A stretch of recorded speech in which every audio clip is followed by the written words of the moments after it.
قال رب إني ظلمت نفسي فاغفر لي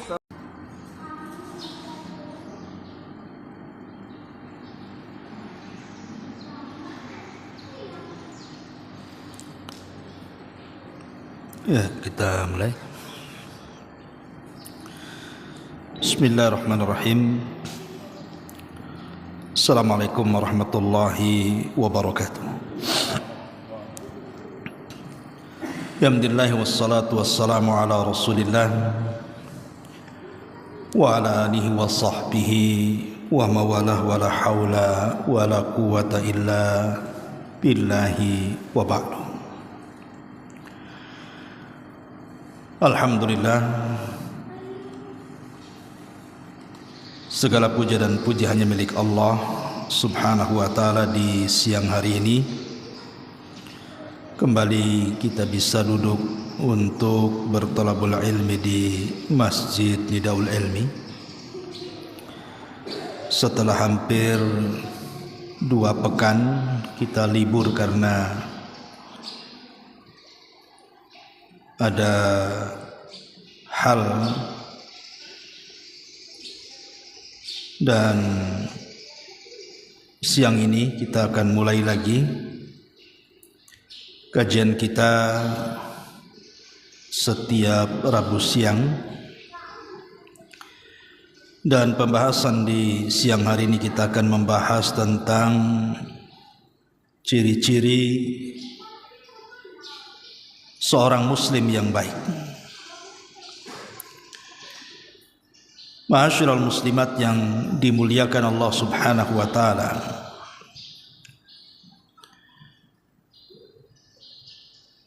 tentu kita selaku umat Islam selalu mengatasnamakan diri kita seorang muslim. Tapi tak jarang kemudian banyak di antara perilaku kita atau perbuatan kita yang tidak mencerminkan kita ini seorang muslim. Maka siang hari ini kita akan menjelaskan bagaimana menjadi seorang muslim yang baik. Tidak memperpanjang muqaddimah, ada 10 perkara yang harus seorang muslim atau muslimah mengetahui dan juga berusaha untuk mengamalkannya. Apa saja itu? Yang pertama, seorang muslim yang baik atau muslimah yang baik adalah orang yang selalu lisannya itu terjaga, atau dengan kata lain, seorang muslim atau muslimah yang baik itu selalu diam. Kalaupun hendak bicara, maka bicaranya pasti yang baik, santun dan benar. Karena pembicaraan manusia itu terbagi menjadi 4 perkara. Pertama, ada yang kalau bicara itu isinya dosa 100%. Seperti dalam bicara dia ghibah, namimah, membicarakan orang, mencaci maki orang, dan begitu seterusnya. Yang kedua, ada orang yang bicara itu 100% penuh dengan pahala. Mungkin mengajak orang kepada kebaikan, berdakwah, berzikir, membaca Quran, dan begitu seterusnya. Tetapi ada pembicaraan orang itu tercampur. Terkadang isinya madarat, terkadang isinya manfaat.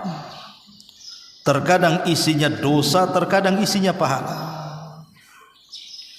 Tapi ada juga pembicaraan orang itu yang tidak mengandung padanya madarat dan juga manfaat.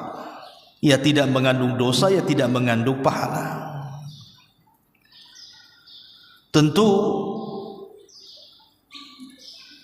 kalau memang pembicaraan kita ini 100% dosa, maka sebaiknya diam daripada bicara. Jadi kalau seandainya pembicaraan kita itu isinya ghibah, isinya namimah, isinya mengadu domba, menghina, mencaci, memaki, merendahkan dan begitu seterusnya, maka sebaiknya diam, itu lebih selamat. Sebaliknya, kalau memang isinya adalah 100 pahala, 100% pahala, 100% kebaikan, maka sebaiknya bicara. Adapun kalau seandainya di dalamnya tidak ada manfaat dan juga tidak ada madarat, maka sebaiknya ditinggalkan. Karena terkadang kita ini membicarakan sesuatu walaupun tidak ada dosa dan pahala di dalamnya, terkadang bisa mengarah kepada perbuatan dosa. Karena orang bicara itu terkadang sadar, terkadang tidak.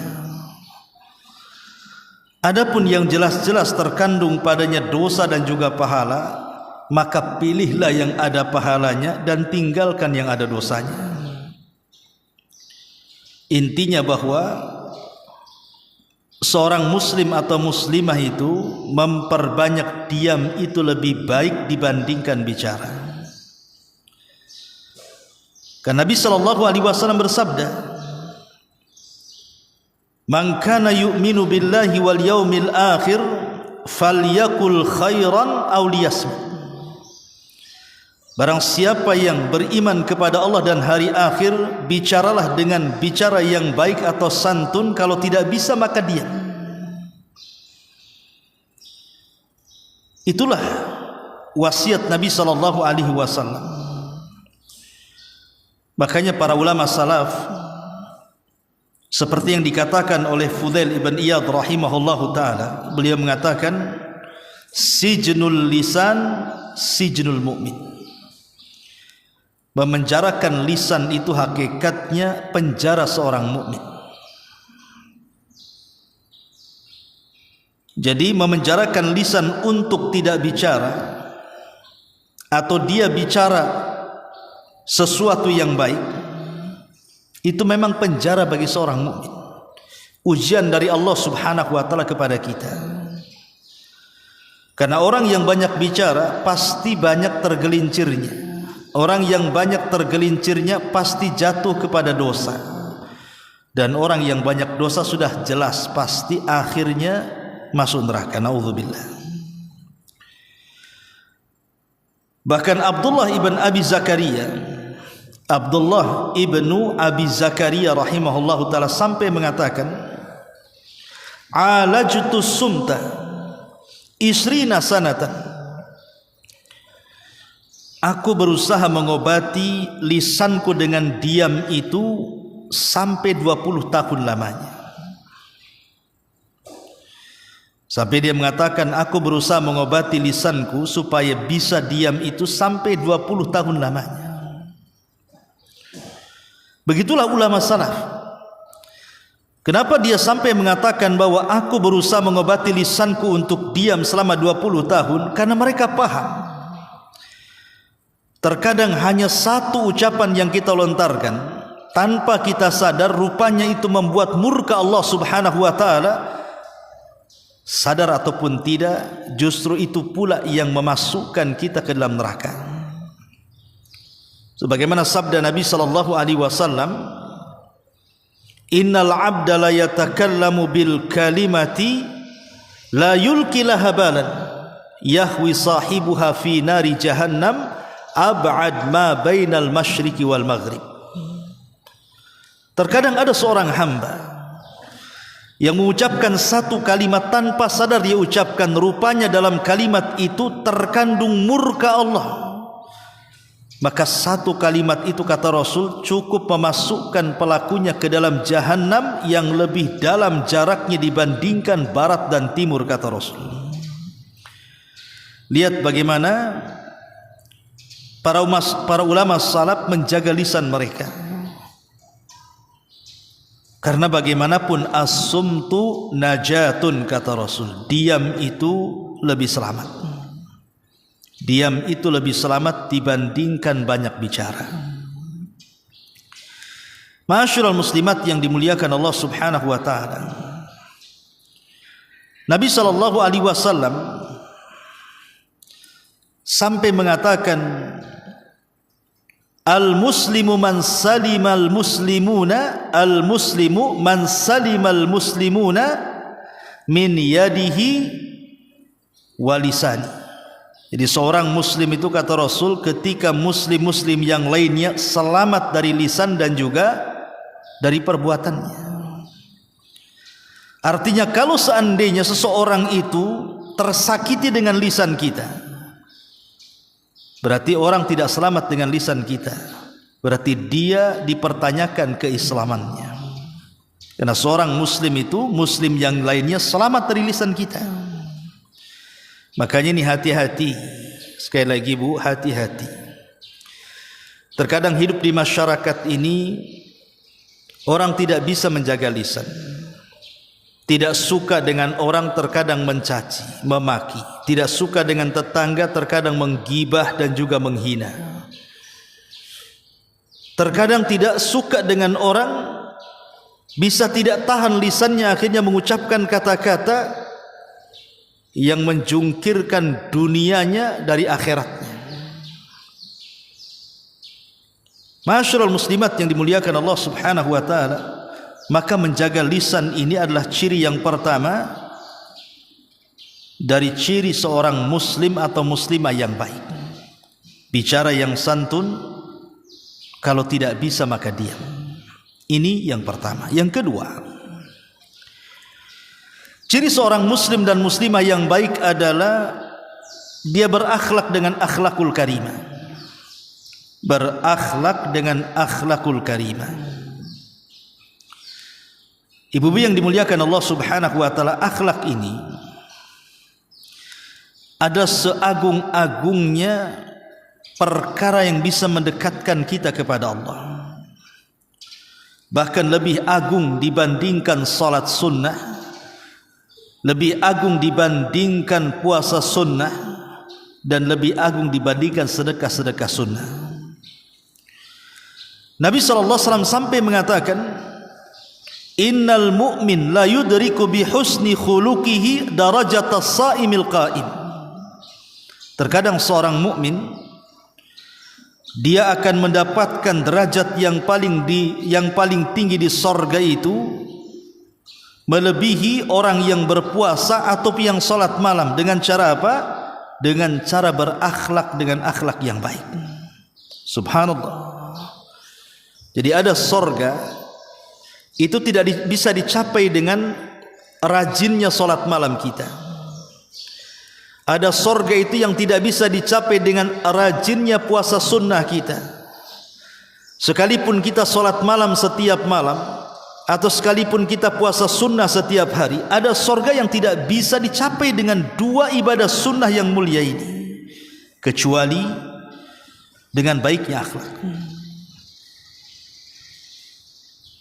Contoh umpamanya, ada seorang ibu kalau malam tidak pernah meninggalkan sholat malam. Kalau siang tidak pernah meninggalkan puasa sunnah, baik puasa mutlak ataupun puasa-puasa sunnah yang sudah ditetapkan, seperti Senin Kamis, Ayyamul Bid, puasa Daud atau yang lainnya. Tetapi terkadang ada orang yang rajin melaksanakan puasa dan juga melaksanakan qiyamul lail, bahkan boleh jadi dia rajin membaca Quran dan bersedekah. Dia tidak bisa menjaga akhlaknya. Ketika dia tidak bisa menjaga akhlaknya, maka puasa sunnahnya, salat malamnya, sedekahnya, kebaikan dan kebajikannya itu belum tentu memasukkan ia ke dalam surga. Padahal dia rajin ibadah, kalau dia tinggalkan akhlak dalam kehidupannya. Lihat sebuah hadis Nabi SAW. Dari Abu Hurairah radhiyallahu an, ketika ada seseorang bertanya kepada Nabi sallallahu alaihi wasallam, "Rasul, ada seorang ibu yang tidak pernah meninggalkan puasa sunnah, bahkan tidak pernah meninggalkan qiyamul lail, bahkan tidak pernah meninggalkan sedekah dan kebaikan-kebaikan yang lainnya. Tapi ibu ini punya kekurangan, wahai Rasul." Kata Nabi SAW, apa kekurangannya? Maka sahabat mengatakan, walakin tu'dhi jiranaha bilisaniha. Tapi dia enggak punya akhlak, suka menyakiti tetangganya dengan lisannya. Maka Nabi SAW langsung mengatakan, la khaira fiha. Wanita itu tidak punya kebaikan, kata Rasul. Bal hiya min ahlin nar, bal hiya min ahlin nar. Wanita itu layak masuk neraka, wanita itu layak masuk neraka. Lihat, gara-gara tidak punya akhlak, buruk muamalah dengan tetangga, solat malamnya tidak menjamin masuk sorga, puasa sunnahnya tidak bisa menjamin masuk sorga, bahkan sedekah dan kebaikan-kebaikan yang lainnya pun tidak bisa menjamin dia masuk surga ketika akhlaknya tidak ada. Maka penting akhlak itu. Bahkan Nabi SAW sampai mengatakan, ma min syai'in athqal fi mizanil mu'min yaumal qiyamah min khuluqil hasan. Tidak ada sesuatu bagi seorang mukmin itu yang lebih memberatkan timbangan kelak pada hari kiamat melebihi baiknya akhlak. Sekalipun boleh jadi mungkin ibadah sunnahnya kurang, mungkin ibadah puasa ibu kurang, jarang puasa sunnah, atau mungkin boleh jadi ibu kurang solat malamnya, atau mungkin boleh jadi kurang sedekahnya, atau mungkin boleh jadi kurang baca Qur'annya, kurang berzikirnya, tapi ibu berusaha terus memperbaiki akhlaknya. Akhlak dengan suaminya, akhlak dengan orang tuanya, akhlak dengan anak-anaknya, akhlak dengan tetangganya, akhlak dengan sesama kaum muslimnya, bahkan akhlak kepada binatang sekalipun. Maka justru orang yang mempertahankan akhlak yang baik, walaupun dia kekurangan daripada salat sunnah, puasa sunnah, sedekah sunnah dan yang lainnya, tapi akhlak ini bisa menjadikan seseorang masuk ke dalam surga. Maka seorang muslim dan muslimah yang baik adalah orang yang senantiasa berusaha berakhlak. Seperti apa akhlak itu? Ya tentu kalau kita bicara tentang akhlak, bu akhlak itu luas. Kelembutan adalah akhlak, kedermawanan adalah akhlak, kebaikan adalah akhlak, mudah memaafkan adalah akhlak, kesabaran adalah akhlak, bahkan istiqomah adalah akhlak, keadilan adalah akhlak, kejujuran juga akhlak, bahkan al-wafa. Wafa itu artinya membalas kebaikan orang dengan kebaikan yang jauh lebih besar adalah akhlak. Seseorang yang amanah adalah akhlak. Seseorang yang lebih mendahulukan orang lain adalah akhlak. Seseorang yang penuh dengan rahmat kasih sayang adalah akhlak. Seseorang yang menjaga kehormatannya adalah akhlak. Seseorang yang tawadu, rendah hati adalah akhlak. Orang yang zuhud akhlak. Orang yang lapang dada adalah akhlak, pemberani adalah akhlak, ikhlas adalah akhlak, macam-macam bentuk akhlak itu. Tetapi Al-Imam Ibn Taimiyah rahimahullahu ta'ala dalam fatwanya, dan juga dinukilkan oleh Al-Imam Ibnul Qayyim muridnya dalam kitabnya Madarijus Salikin, beliau mengatakan bahwa baiknya akhlak itu ada di 4 perkara. Jadi puncak baiknya akhlak seseorang itu ada di 4 perkara. Kalau ibu bisa melaksanakan 4 perkara ini, maka ibu di puncak akhlak. Pertama, as-sabru, sabar. Ibu bisa sabar. Sabar untuk tidak menyakiti orang, atau sabar ketika disakiti orang. Yang kedua, al-iffah, mampu menjaga kehormatan. Ibu bisa menjaga kehormatan ibu di hadapan manusia, menjaga kehormatan suami di hadapan manusia, menjaga kehormatan keluarga di hadapan manusia. Kemudian yang ketiga, asy-syaja'ah, keberanian. Berani menyampaikan yang benar, berani mengakui kesalahan, dan begitu seterusnya. Termasuk yang keempat, al-adlu, keadilan. Tidak suka dengan kezaliman, dia suka dengan keadilan. Maka orang yang bisa melakukan 4 perkara, kata Syekhul Islam Ibn Taimiyah dan juga Imam Ibnul Qayyim rahimahullahu ta'ala, dia bisa sabar, dia bisa menjaga kehormatan, dia pun pemberani dan juga menegakkan keadilan dan menjauhi kezaliman, maka dia berada di puncak akhlak yang tinggi. Ma'asyiral muslimat yang dimuliakan Allah subhanahu wa ta'ala, ini yang kedua. Seorang muslim dan muslimah yang baik adalah seseorang yang berusaha untuk menjaga akhlaknya. Yang ketiga, tidak suka dipuji. Tidak suka dipuji atau mencari pujian. Karena banyak di antara manusia ini, saya, ibu atau siapapun lah, terkadang kita ini suka dengan pujian orang, kan Bu? Siapa yang tidak suka dipuji? Karena tabiat manusia tidak suka dicela. Kalau bisa itu dia ingin disanjung, dipuja, dipuji, dielu-elukan, ditinggi-tinggikan, dimulia-muliakan, dan begitu seterusnya. Itu tabiat manusia. Tapi ketahuilah bahwa orang yang suka memuji dan orang yang dipuji itu dua-duanya berada di tingkat kebahayaan. Berbahaya, Bu. Baik ibu posisinya yang memuji atau ibu posisinya yang dipuji, dua-duanya bahaya.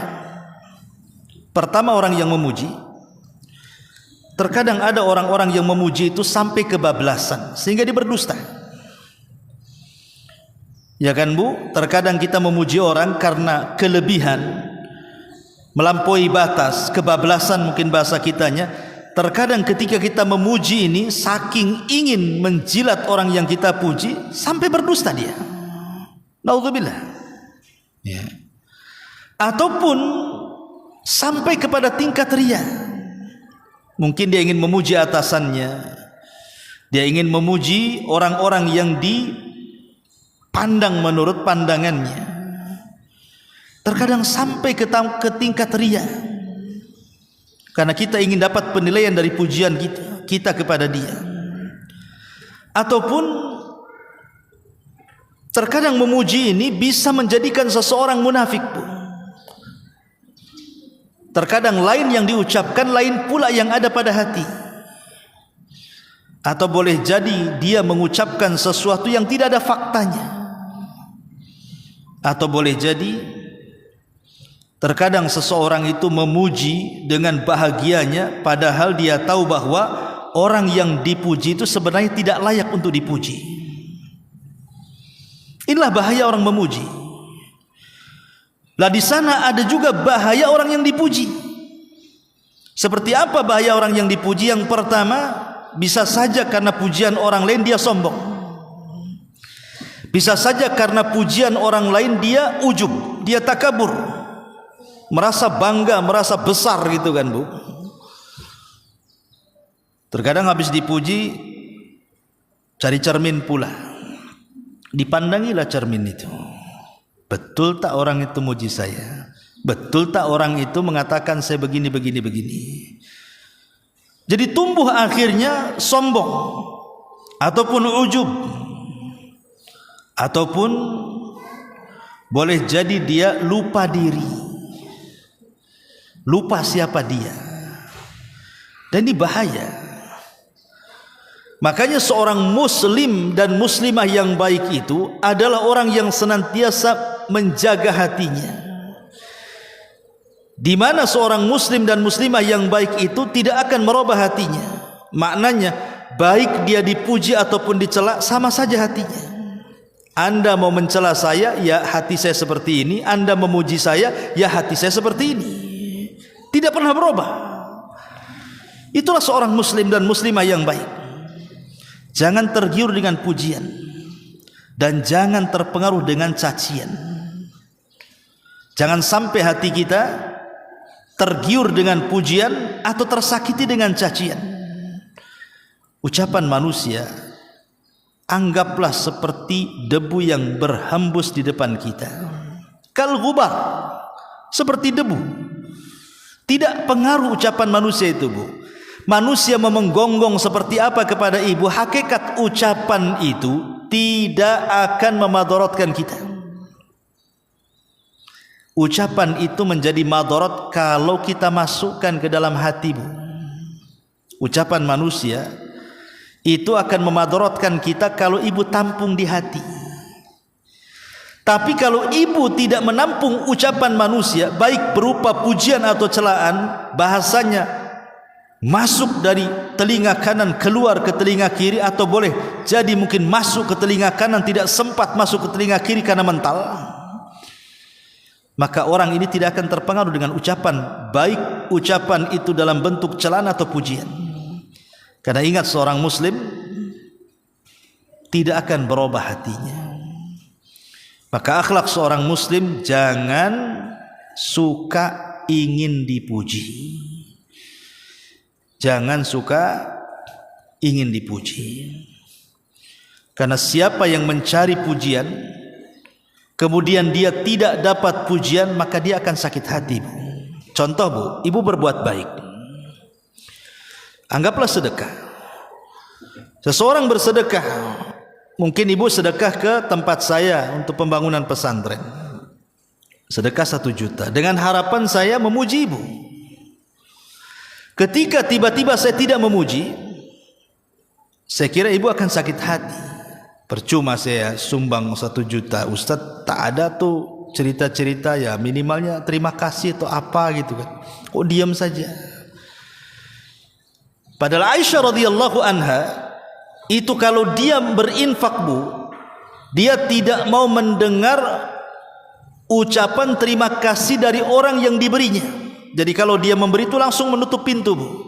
Karena dia niatkan pemberian itu karena Allah, bukan menunggu doa orang yang diberi. Itulah Aisyah ummul mukminin radhiyallahu anha. Maka akhlak seorang muslim dan muslimah yang baik adalah dia tidak suka dipuji. Nabi sallallahu alaihi wasallam dalam sebuah hadis mengatakan, "Idza kana al-muslimu idza kana mukhalitan lin-nas wa yasbiru ala adahum khairun minal muslimi alladzi la yukhalitun nas wa la yasbir ala adahum." Seorang muslim apabila dia bersosial dengan manusia, bergaul dengan manusia, kemudian sabar dengan ujian manusia. Mungkin orang itu tidak ada yang memuji ibu ketika ibu berbuat baik, bahkan justru dicela, tapi dia sabar. Itu jauh lebih baik, kata Rasul, dibandingkan seorang muslim yang hidup sendirian dan tidak pernah bersosialisasi dengan manusia. Pamannya ibu di dalam rumah saja nggak pernah keluar, nggak mau keluar pokoknya, di rumah saja. Alasannya apa? Takut kalau ngomong salah bicara. Jadi ibu betul-betul memenjarakan di dalam rumah. Kemudian satunya bergaul dengan masyarakat. Ya, namanya masyarakat itu kadang-kadang ada yang baik lisannya, ada yang tidak baik, tapi dia sabar kepada yang tidak baik. Maka yang bermasyarakat yang sabar dari ucapan yang tidak baik dari manusia lebih baik, kata Rasul, dibandingkan seorang muslim yang mengisolasi dirinya, tidak mau berjumpa dengan manusia. Karena sering saya ulang-ulang, ada manusia-manusia yang diciptakan itu, Bu, seperti keledai. Apa maksudnya seperti keledai? Disebutkan dalam surah Luqman. Ketika Allah Subhanahu wa taala menjelaskan tentang seburuk-buruk binatang, Allah Subhanahu wa taala menyebutkan adalah seburuk-buruk binatang, maksudnya suaranya ada sautul himar, ada suara keledai. Inna angkaral aswat la sautul hamir, kata Allah. Sesungguhnya seburuk-buruk suara adalah suara keledai. Karena suara keledai itu kalau dia bersuara apalagi di malam hari menunjukkan dia melihat syaitan, sama dengan suara anjing. Bagaimana Allah Subhanahu wa taala, Dia yang menciptakan keledai, Dia yang menciptakan suara keledai, Dia pula yang mengatakan seburuk-buruk suara keledai. Seolah-olah Allah ingin mengatakan ada manusia-manusia itu seperti keledai. Allah yang menciptakan manusia itu, Allah yang membuat manusia itu bicara, tapi ada juga Allah menciptakan manusia itu senantiasa buruk ucapannya. Lihat bagaimana Allah Subhanahu wa taala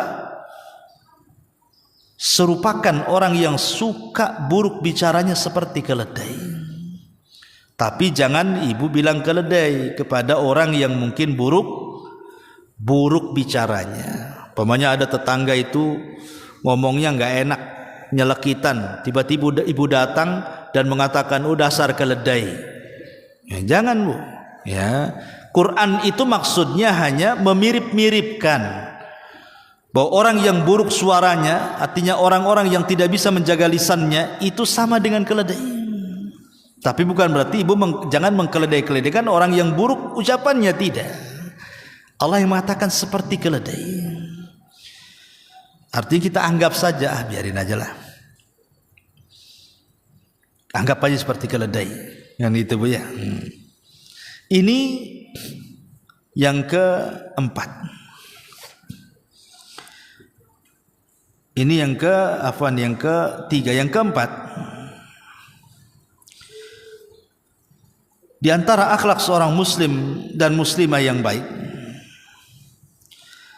adalah seseorang yang lisannya senantiasa tersenyum. Seseorang yang lisannya itu senantiasa tabassum, tersenyum. Al-Imam At-Tirmidzi menyebutkan sebuah hadis dari Nabi sallallahu alaihi wasallam, anna an-nabiy sallallahu alaihi wasallam qala al-muslimu Nabi sallallahu alaihi wasallam mengatakan dari hadis Abdullah ibn Al-Harith ibn Hazm radhiyallahu an, kata Nabi Abdullah ibn Harith ibn Hazm radhiyallahu an, ma ra'aitu ahadan aktsar tabassuman min Rasulillah sallallahu alaihi wasallam. Aku tidak pernah melihat seseorang, kata Abdullah ibn Harith ibn Hazm ini, seseorang yang paling banyak tersenyum melebihi Rasul. Aku tidak pernah melihat seseorang yang paling banyak tersenyumnya melebihi Nabi. Subhanallah. Jadi hidupnya Nabi itu untuk tersenyum, Bu. Bahkan dalam sebuah hadis yang lain dari Jari ibn Abdillah Al-Bajali radhiyallahu, dia mengatakan, ma hajabani Rasulullah sallallahu alaihi wasallam mundu aslamtu wala ra'ani illa dhahik. Kata Jari ibn Abdillah Al-Bajali, dia mengatakan, Nabi tidak pernah aku lihat kecuali dia senantiasa tersenyum dan tertawa. Artinya Rasul itu lisannya menunjukkan keindahan, karena senyum itu indah, Bu. Kadang-kadang ibu ucapannya sudah bagus, tertata, santun, tapi kalau kurang senyum, Bu, terkadang ibu dianggap sombong di masyarakat. Tapi kalau ibu sebelum bicara senyum, saat bicara senyum, setelah bicara senyum, maka senyum dalam pembicaraan itu menghiasi pembicaraan yang tadinya baik, santun, makin baik dan santun lagi. Karena itu menandakan akhlak. Lihat Nabi SAW dikisahkan oleh Aisyah radhiyallahu anha. Jadi satu hari Nabi sedang safar. Ketika sedang safar, Rasul kebetulan dengan Aisyah. Maka Rasul meminta pasukan untuk duluan, dan Rasul berjalan berdua dengan Aisyah di belakang. Tiba-tiba Nabi SAW bersama Aisyah kemudian melakukan perjanjian untuk melakukan lomba lari. Lah ketika itu Aisyah sedang kurus, Bu. Maka kemudian larilah Rasul dengan Aisyah. Rupanya yang menang Aisyah.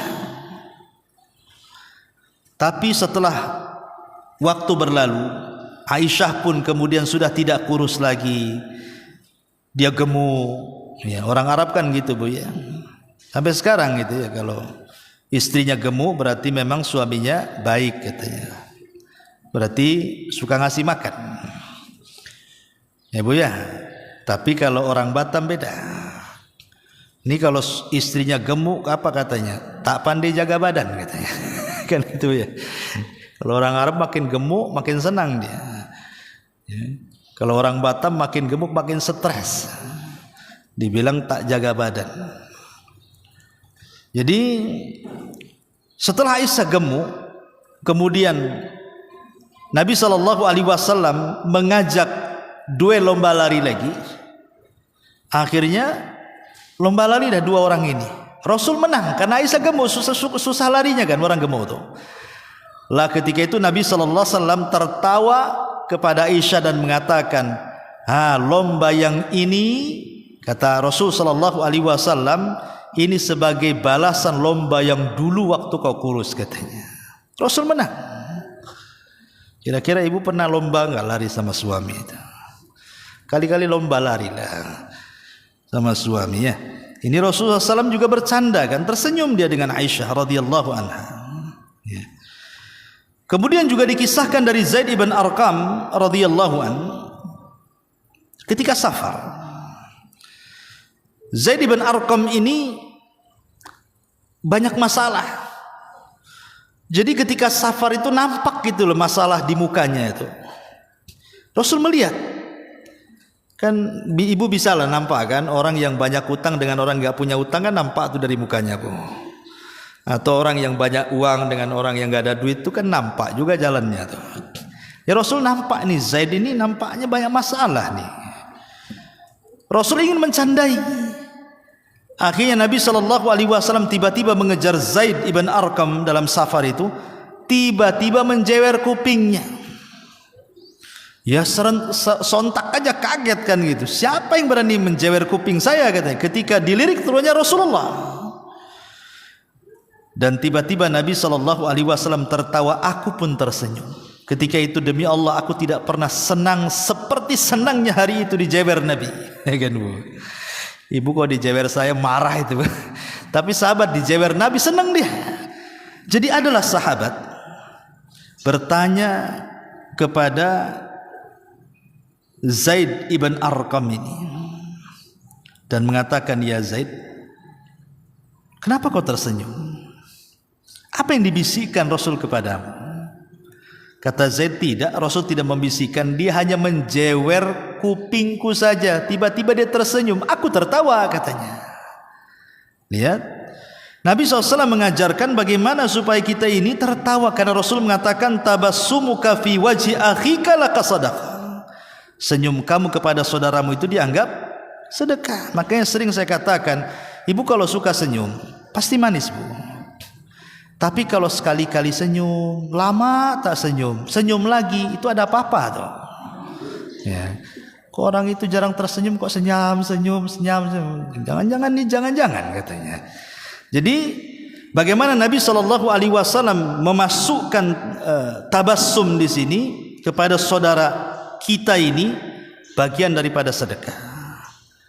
Ibu kalau lagi marah tapi senyum itu dianggap tidak sedang marah, Bu. Coba saja, Bu. Ya.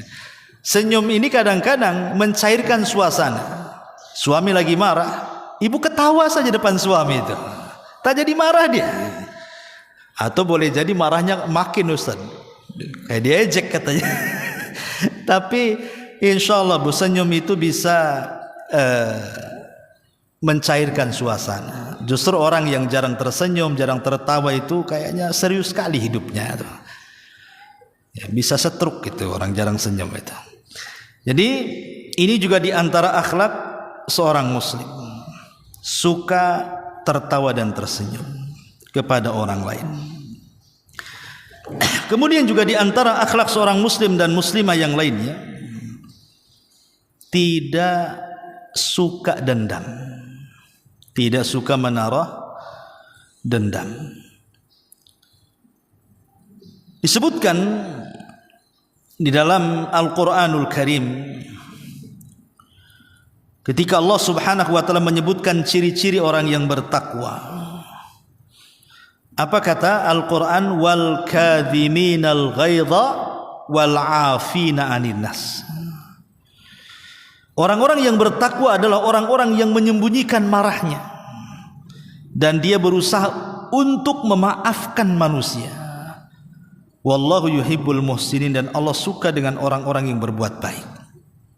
Lihat di sini ada 3 akhlak. Pertama, menyembunyikan marah. Yang kedua, di sebalik menyembunyikan marah, dia berusaha memaafkan manusia. Kemudian di balik memaafkan manusia, ingin berbuat baik kepada orang yang membuat marah kepada kita. Ini kan luar biasa. Bahkan ada satu kisah yang dulu pernah saya ceritakan kan Bu, kisah Zainul Abidin. Namanya Ali ibn Husain ibn Ali ibn Abi Thalib. Dia punya pembantu. Pembantu ini atau budak gitu ya, disuruh untuk mengambilkan air panas. Ya entah mau ngeteh, entah mau ngopi lah bahasa kita hari ini. Tiba-tiba kemudian budaknya ini setelah mengambilkan air yang cukup panas, ketika sudah dekat dengan majikannya, entah tersandung, entah kepleset, entah apa gitu ya, tiba-tiba tumpahlah air itu mengenai bajunya Zainul Abidin, majikannya. Ya sontak Zainul Abidin mulai marah dia, mukanya memerah, kan nampak orang marah itu. Tapi pembantunya pandai. Sebelum tuannya marah, dia membacakan ayat ini dan mengatakan, wahai Tuan, bukankah Allah Subhanahu wa ta'ala menyebutkan bahwa ciri-ciri orang yang bertakwa adalah orang-orang yang menyembunyikan perasaan marahnya. Orang-orang yang menyembunyikan perasaan marahnya. Al-kadhimin al-ghaidh. Ketika mendengar kalimat itu, maka Zainul Abidin langsung terdiam dan mengatakan, ya kalau begitu aku tidak akan marah. Kemudian pembantunya mengatakan, tapi masih kurang wahai Tuan, karena Quran melanjutkan firman-Nya wal afina anin nas. Ciri orang yang bertakwa adalah orang yang memaafkan manusia. Maka Zainul Abidin mengatakan, ya kalau begitu aku maafkan kamu, katanya. Tapi masih kurang lagi wahai Tuan, bahwa ciri orang yang bertakwa bukan hanya memaafkan manusia, tetapi juga wallahu yuhibbul muhsinin. Allah suka dengan orang-orang yang berbuat baik. Kata Zainul Abidin, ya kalau begitu sudah ku merdekakan kamu, kamu merdeka karena wajah Allah Subhanahu wa ta'ala. Subhanallah. Ya. Jadi orang-orang yang berusaha untuk tidak pendendam, maka itu ciri seorang muslim dan muslimah yang baik. Kemudian juga ciri-ciri orang yang muslim, seorang muslim dan muslimah yang baik adalah suka membahagiakan orang lain, suka menghibur orang. Dan itu disebutkan dalam sebuah hadis ketika Nabi SAW ditanya atau bertanya kepada para sahabatnya, tahukah kalian amalan yang paling dicintai di sisi Allah Subhanahu wa ta'ala? Maka Rasul menyebutkan sururun tudkhiluhu ala qalbil muslim. Seseorang berusaha membahagiakan hati seorang muslim. Jadi amalan yang paling dicintai Allah adalah seseorang yang bisa membahagiakan orang lain walaupun dia tidak bahagia. Dia berusaha, ada orang yang sedih kita dekati, kita hibur, akhirnya kuranglah kesedihannya. Ada orang yang susah kita bantu, kuranglah kesusahannya. Ada orang-orang yang sedang galau, sedang stres, kita datangi, kemudian kita ajak bicara, kita hibur, akhirnya kurang stresnya, maka dia sudah memasukkan perasaan senang ke dalam hatinya. Maka orang-orang yang suka gitu ya Membahagiakan orang baik dengan senyum kita, membahagiakan orang baik dengan tangan kita membantu sehingga bahagia orang, baik dengan nasihat dan wejangan kita akhirnya orang bahagia dan tenang. Apapun caranya, yang jelas kita bahagiakan orang. Walaupun terkadang kita mungkin kurang bahagia, tapi kita berusaha membahagiakan orang, maka ini amalan terbaik. Kata Nabi SAW, ini amalan terbaik yang sangat dicintai Allah Subhanahu wa ta'ala. Tapi sebaliknya, Bu, ada manusia-manusia itu tidak pernah menyenangkan orang. Terkadang lisannya nyakiti saja kerjanya. Terkadang lisannya itu membuat orang terluka, membuat orang dendam, membuat orang sakit hati. Saya itu ada seseorang, Bu, istrinya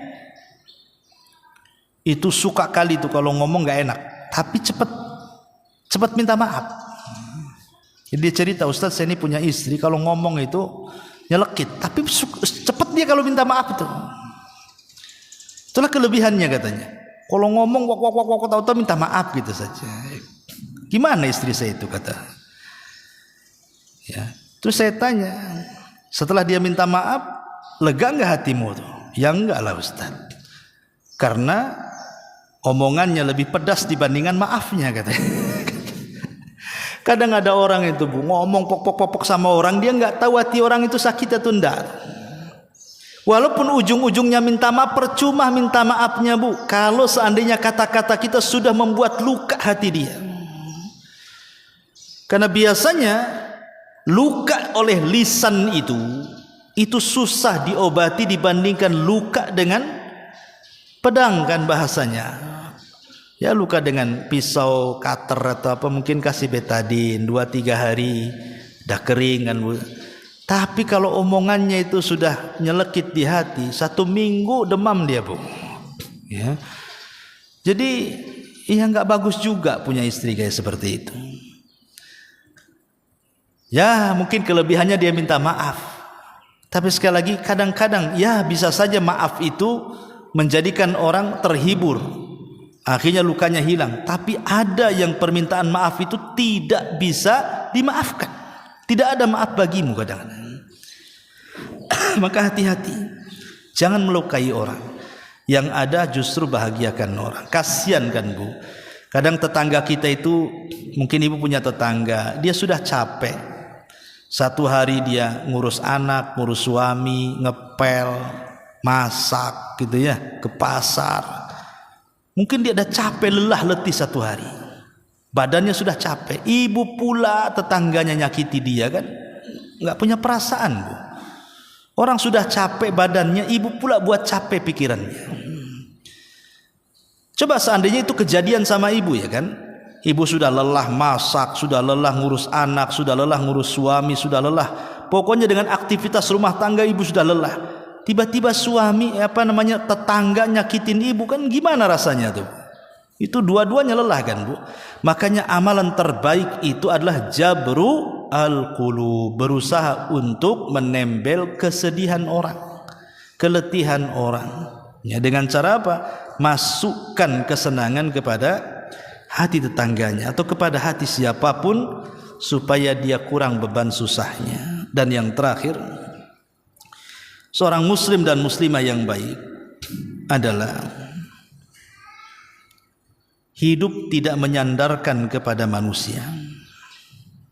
Ibu harus mandiri. Ibu walaupun punya suami, hiduplah mandiri. Gantungkan kepada Allah.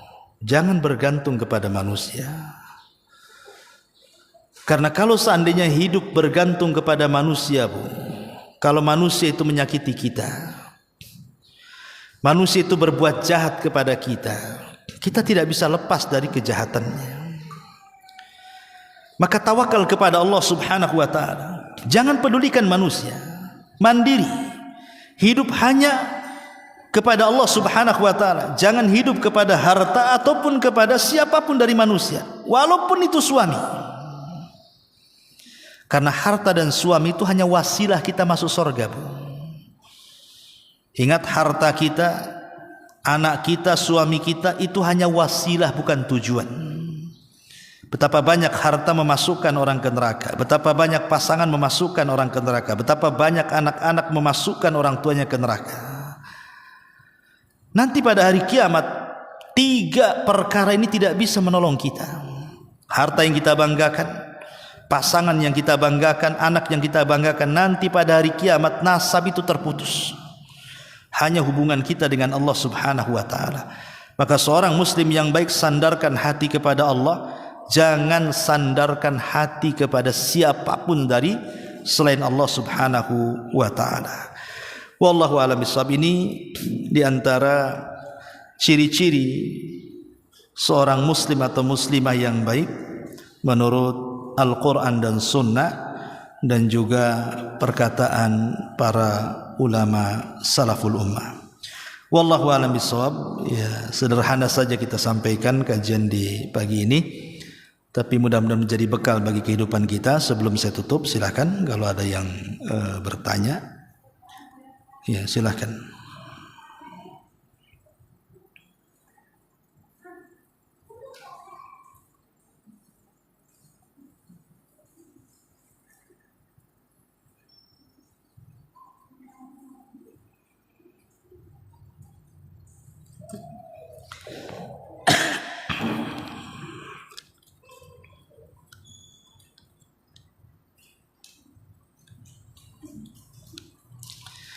Assalamualaikum Ustaz. Waalaikumsalam. Bagaimana kalau suami kita yang suka memuji kita, istri, terus kadang suka melayang-layang perasaan ini? Apakah pujian suami terhadap istri termasuk nantinya buat kita ujub dan sombong? Ya, gini Bu ya. Kita kenal dalam dunia perdukunan Bu, itu disebut sihir. Dunia perdukunan itu kan yang paling parah adalah dunia sihir. Sihir itu ada 2 Bu. Ada sihir yang tercela dan ada sihir yang terpuji. Sihir yang tercela dan ada sihir yang terpuji. Adapun sihir yang tercela, itulah sihirnya dukun-dukun. Pakai kemenyan, kadang pakai darah najis, darah haid, pakai buhul-buhul, tangkal-tangkal dan yang semacamnya, dan kerjasama dengan syaitan. Itu sihir tercela. Tapi ada sihir yang terpuji. Ada sihir yang terpuji. Itulah yang disebut dengan sihir kalam, sihir ucapan, sihir ucapan dan sihir pendengaran. Nah, salah satu sihir ucapan yang terpuji adalah ketika seorang suami memuji istri. Betapa banyak istri itu tersihir dengan suaminya. 40 tahun ibu bersuami tidak pernah dipuji. Setelah usia 40 atau 50 tahun tiba-tiba suami memuji, kira-kira tersihir enggak? Tersihirlah. Tumben suami saya ini 40 tahun aku menjadi istri dia, tak pernah dia muji saya. Ngaji di mana tuh katanya? Siapa gurunya tuh? Kok tiba-tiba kerasukan, apa salah makan obat? Nah gitu kadang-kadang kan Bu ya. Kadang ibu bengong, ya kayak tadi ibu suka melayang perasaannya itu. Wajar itu sihir Bu. Suami kalau memuji ibu kemudian ibu melayang-melayang itu ibu terkena sihir tuh. Karena Rasul yang mengatakan inna minal bayani lasihr. Terkadang dari ucapan-ucapan manusia itu bisa menyihir orang, seperti seorang penceramah. Kadang-kadang menyihir orang Bu. Ada seorang penceramah itu suruh sedekah-sedekah semua. Bahkan dipalak pula dalam sedekahnya itu. Kamu harus nyerahkan sekian, kamu harus, dia bisa tersihir Bu, kayak hipnotis. Kadang-kadang ucapan manusia itu membuat orang tersihir. Atau ucapan seorang suami kepada istri itu terkadang tersihir dari mendengar pujian-pujian tadi. Lah ini sihir kalau suami ke istri ya itu baik ya. Ibu terkena sihir gitu ya. Tapi apakah kemudian ibu membuat ujub dan sombong? Saya kira enggak lah. Dalam hidup rumah tangga itu enggak sampai ke situ. Enggak sampai ke tingkat ujub dan sombong, enggak biasanya ya. Itu tanda sayang dan cinta suami, ingin memuji istrinya saja. Ya, wallahu a'lam. Ya, saya kira cukup. Mungkin kita tutup. Subhanakallahumma bihamdika asyhadu an la ilaha illa anta astaghfiruka wa atubu ilaik. Allahu ta'ala alam. Assalamualaikum warahmatullahi wabarakatuh.